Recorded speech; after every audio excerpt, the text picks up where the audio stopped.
Saya tadi berangkat dengan Mas Iwan ke tempat ini, mau bersama para umat merayakan Ekaristi. Dan sampai sini saya itu seperti nggak percaya. Loh, ini tempat misa atau tempat syuting?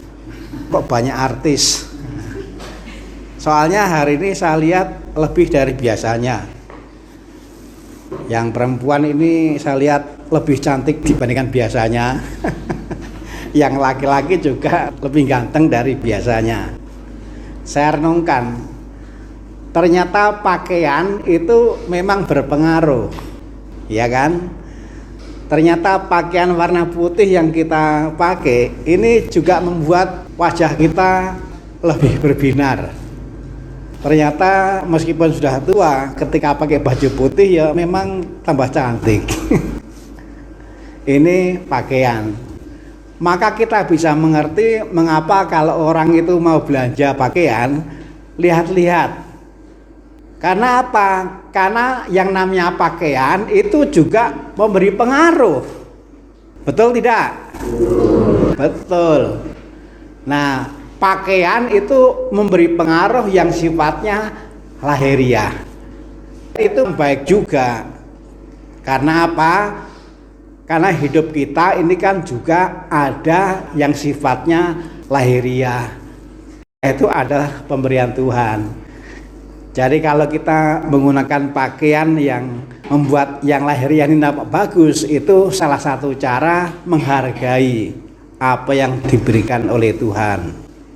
Tapi kalau nanti cari rumput ya bajunya ganti. Ganti baju yang lain. Saudara sekalian terkasih, hidup kita tidak hanya terdiri dari yang sifatnya lahiriah, juga ada yang lain yang juga harus kita perhatikan. Sehari-hari kita ini kan mempunyai kelakuan, punya kebiasaan berbicara, melihat, bersikap. Semua itu memang juga perlu diperhatikan. Sudah terbukti ternyata kita bisa memilih baju yang membuat wajah kita lebih berseri, bisa. Dan saya percaya asal kita rendah hati, kita juga bisa memilih yang bisa membuat kelakuan kita, cara berbicara kita, cara bersikap kita, cara berpikir kita bagus. Hanya untuk itu kita bukan memilih baju. Untuk itu kita memilih sikap yang tepat terhadap Yesus. Yesus itu baju bagus, tetapi baju bagus untuk kelakuan, cara berbicara, cara melihat, cara bersikap, cara berpikir. Tadi dalam bacaan, Yesus makan. Makan itu hal yang biasa. Dan hal yang biasa oleh Yesus digunakan untuk mengajar. Ini luar biasa. Dan kebiasaan yang digunakan oleh Yesus adalah soal makan. Yesus mengambil roti. Lalu kemudian roti itu dipecah-pecah. Kemudian dibagikan. Yesus mengatakan, "Akulah roti. Aku mau dipecah-pecah." Kemudian dibagikan. Saya rela berkorban. Saya rela dipecah-pecah untuk kamu. Nih, Sabri. Salirak Kristus, saya bagi-bagi. Jadi ketika kita mengikuti misa, sebenarnya kita tuh menghadirkan kembali, kita mengenang kembali tentang Yesus yang rela berkorban, dipecah-pecah supaya kamu kelakuannya bagus, supaya kamu cara berbicaranya, cara melihatnya, cara berpikirnya, cara bersikapnya bagus. Kita tidak membeli. Kalau baju kan mungkin kita membeli ya. Tapi Yesus yang dipecah-pecah lalu kita terima, itu kita nggak beli, diberi. Maka kita bisa mengerti mengapa umat itu meskipun jam segini ini punya kegiatan, punya pekerjaan, itu rela ditunda, itu nanti. Sekarang saya mau misa dulu. Saya mau menerima Yesus Kristus yang berkorban supaya kita lebih bagus. Kalau kita seperti ini, berarti kita memang mengusahakan supaya yang menjadi bagus bukan hanya yang lahiriah. Itu baik, karena itu juga merupakan pemberian Tuhan.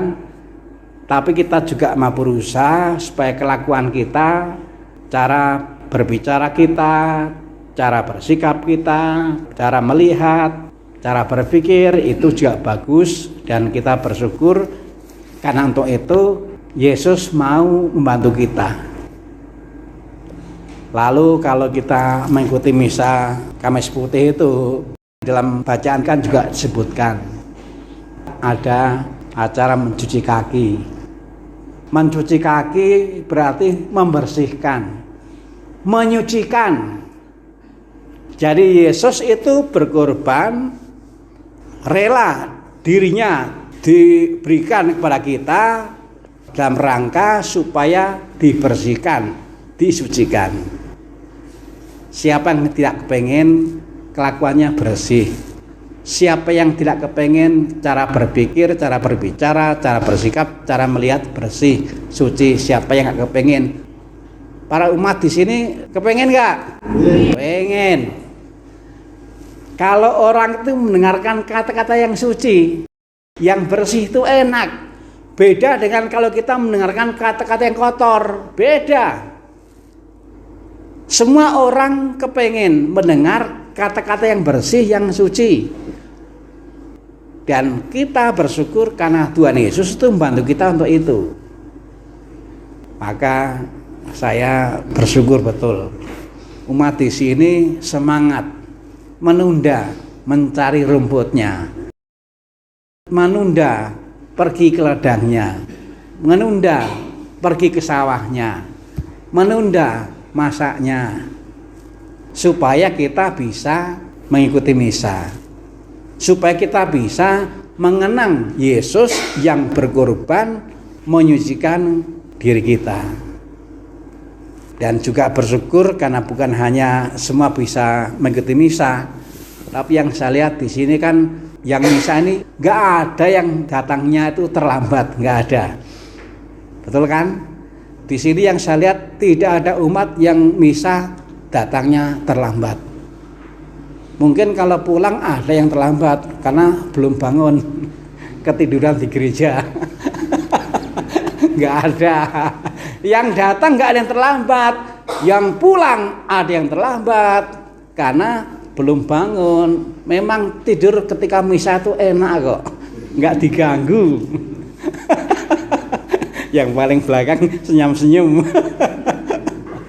Nah, jadi para bapak dan ibu semuanya, kita bersyukur hari ini kita disadarkan, oh Tuhan Yesus cintanya kepada kita sangat besar. Tuhan Yesus itu mau menyucikan kita, mau membasuh kita supaya bersih, kelakuannya supaya bersih, pikirannya supaya bersih, sikap hatinya bersih, cara melihatnya juga bersih. Kalau rinso itu mencuci sendiri ya. Jadi yang nyuci bukan tetangga, rinso mencuci sendiri. Tetapi kalau yang mencuci kelakuan dan seterusnya bukan rinso, bukan kita, Tuhan Yesus. Maka sayang kalau kita suatu kali misalnya malas, sayang, jangan. Kita semua senang dengan kebersihan dan ada hal-hal yang nggak mungkin kita membersihkan sendiri. Tuhan Yesus mau membersihkan kita. Setiap kali kita misa, kita mengenang Tuhan Yesus. Kita menghadirkan Tuhan Yesus. Kita merasakan Tuhan Yesus yang membersihkan kita. Supaya kita menjadi yang bersih, yang berseri. Sehingga bukan hanya wajahnya yang berseri, tetapi yang lain juga berseri. Tuhan memberkati.